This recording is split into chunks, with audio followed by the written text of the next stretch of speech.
Please pause for a moment of silence.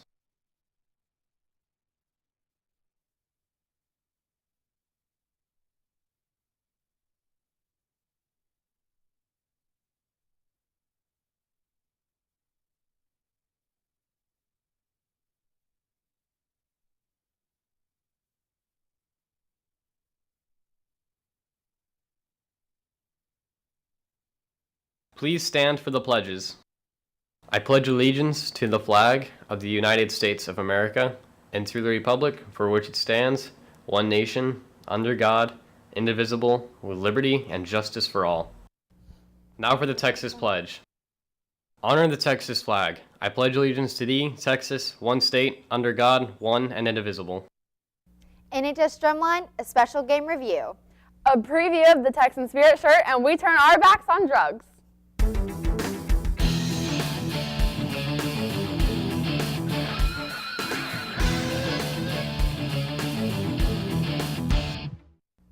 Support your school literary magazine by going to Chili's in Roanoke tonight.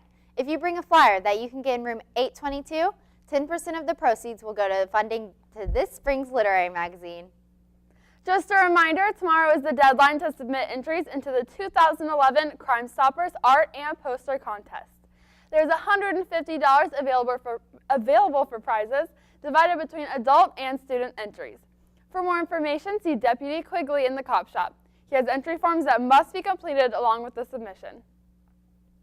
To help us cope with the colder weather, Java City is now serving soup during all lunches.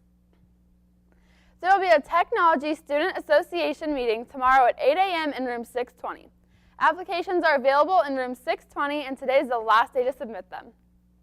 Northwest High School Spirit shirts have now hit the runway. Allison Moravitz is sporting a black football t-shirt for $10. And Bailey Dunn in a $12 cute V-neck.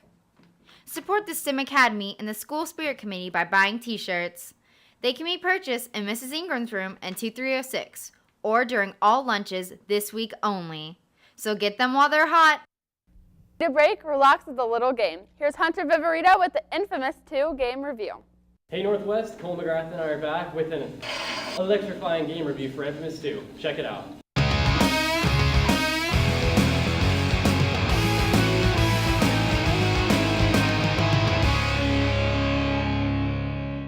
Sucker Punch Studios, the creators of the game, were thinking about replacing the main character with a new look and new voice actor, but after a lot of complaining from the community, they kept the Cole we know and love from the first Infamous game, along with his smart remarks and his best friend Zeke.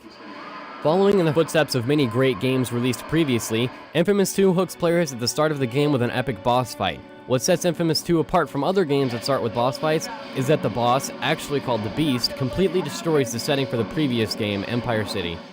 With the destruction of Empire City, Cole needs a new concrete jungle for us to play around in, and he's taking a trip to New Marais to meet up with a man who helped create the technology that gave Cole his powers. Action-packed with explosions and some small-scale destruction, New Marais is, as Cole says, a haven for urban exploration.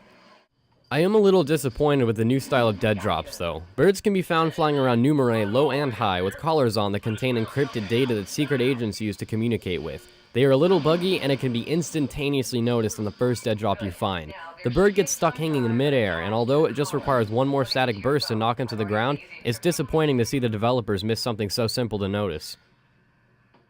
For various reasons, including the brand new concrete jungle that we get to play around in, the user-generated content feature for creating custom missions, all of the new electric, fire, and ice powers that are available to Cole throughout the campaign, Infamous 2 is going to score a 9.0 out of 10.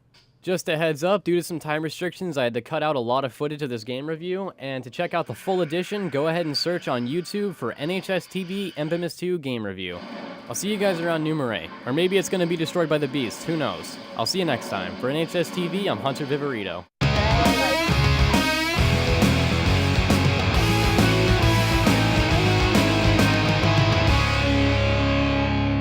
NHS Drumline takes trains to a whole new level. Here's Annalene with an inside scoop on the Drumline.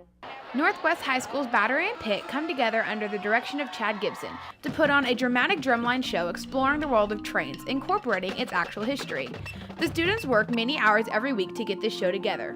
The members of percussion use different types of instruments and tools to achieve the sound they want, such as snares, quads, bass drums, marimbas, vibraphones, different types of mallets, a propane tank, cymbals, chimes, a soundboard, and much, much more.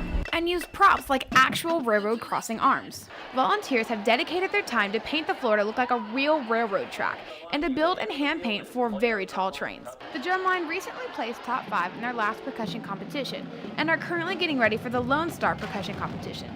This is their biggest one yet. The show is outstanding and we wish you luck, Drumline.